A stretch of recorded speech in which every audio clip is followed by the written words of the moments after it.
Welcome back. I'm sitting with Sharon Castle, just giving you a dose of some daily inspiration. Sharon, welcome on the couch. Thank you. How are you doing? I'm really good. Thank you. How are you? Lovely to have you. I'm fantastic. Great.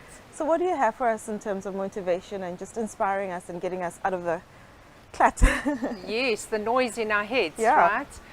You know, what came to mind was to talk a little bit about what most people are looking at in terms of how they see their lives and the misunderstanding of how we really work. Sure. Of how the human mind and the human brain really works. Yes, So yeah. we have all of these ideas about how things can affect us and how life can throw us curved balls, etc. And none of those things are untrue. Yeah. But the real misunderstanding that most people don't realize is that it's not our circumstances or the outside stuff that's actually affecting us. Sure. What really is affecting us is the way we think about it. Absolutely, okay. So life is always going to happen. You're always going to have circumstances and situations and even people that may trigger you in some way. But it's not because of what they are doing or saying.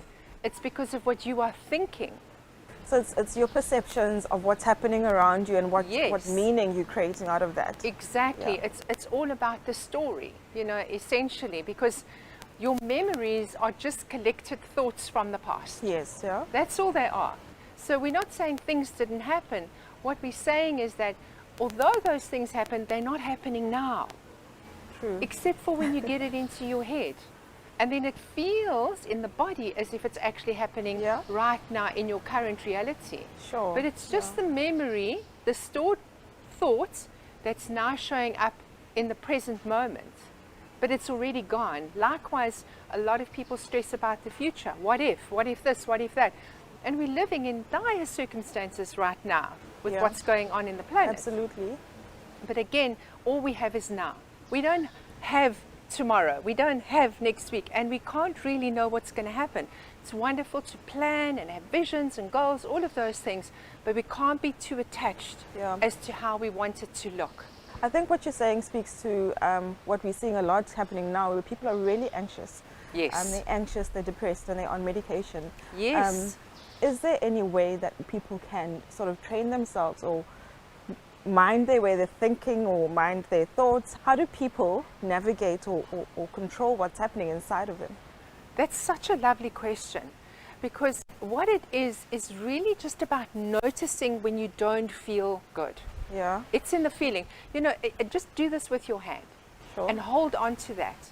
And just feel how much energy it takes to keep holding on to it. So that's what we do to ourselves. We hold all of our thinking like a vice grip.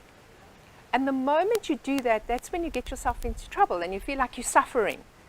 But if you just loosen up a little, it's like an instant release. Absolutely. You know, and if we're doing that with our heads and our hearts and our minds and our brains all the time, it kind of makes sense that we're going to be showing up in life all, tense and contracted. Yeah. And if you want to navigate life better, you need to be a bit more expansive rather than contracted. So, you know, I hope that answers your question, because really we've only got now. So we can't really be looking at what happened then or looking at what's going to happen in the future, you know. And you help people daily. Tell us about your coaching program.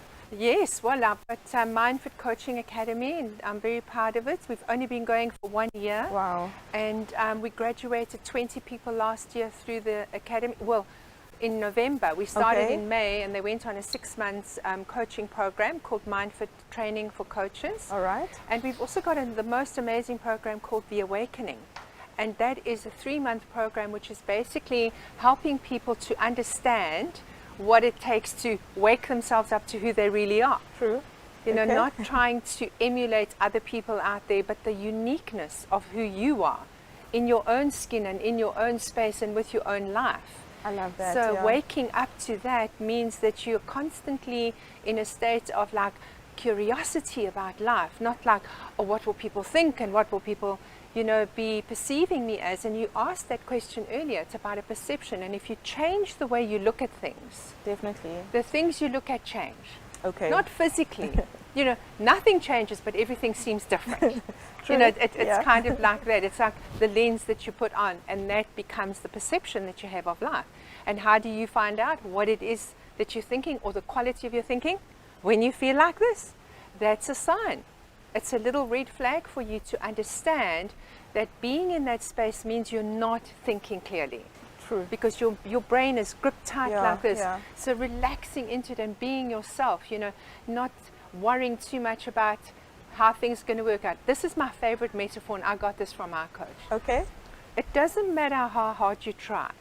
You can only eat what's on your plate now. True. And we have this little saying like, there's so much on my plate, I've got so much to do. Try as you might, as powerful as you think you might be. You cannot eat what was on your plate yesterday. Absolutely not. And you certainly can't eat what might be on your plate tomorrow. True. It will show up tomorrow, and then you'll be able to eat it or devour it or take care of it then. So worrying about what's going to turn up on your plate is really the wrong way to go. It's not helping. Yeah. Not helping at all. But what about people that are really, really, they can't help but be in control of their situations? They're perfectionists. They want everything to turn out and work out well. What advice would you give? So just noticing when you're feeling like this again, you know, some people are on medication and they have to be. I understand that. But there's always that idea that you can actually be better for yourself without trying to control things, because it's the control that does this again. So the more you try to control, the further away you move from peace. The more relaxed you are, the more peaceful you feel. Love that. Do you want to talk more about the training that you have for coaches? So basically, we put them on a 6 months training program, and we teach them everything they need to know about being a really good transformational life coach. And I emphasize that word because it's really about helping people to transform, not motivate them from the outside in, but inspire them from the inside out. Because it's the only way that we can really make a change in our lives. We can read, we can watch, we can try to copy, but those are just ideas from other people and opinions from other people. Yes. You want your own flavor of who you are. Okay. So when you become a coach, really it's looking at the experiences you've had in life and then honing those and allowing them to shape the style of coaching that you are going to be the most comfortable with. Okay. So nobody is excluded. If you love helping people and you've heard a call to help people, that's what we do. There's a buzzword, NLP, Neuro-Linguistic Programming. Yes, I studied it, and I used to coach from that place for a very long time. But again, it's a model or a concept that's kind of made to help people, but it's also short term. Okay. A longer term is for you to find what the answer is from inside you. NLP is trying to manipulate the mind. It has its place, but I don't use it anymore. I use it for many, many years because I like people to find out for themselves, not me telling them. Them finding it. I see. Does that answer that question? Perfectly. You know, it's a, like you said, it is a buzzword, and it's got its place, but certainly not from transformational coaching.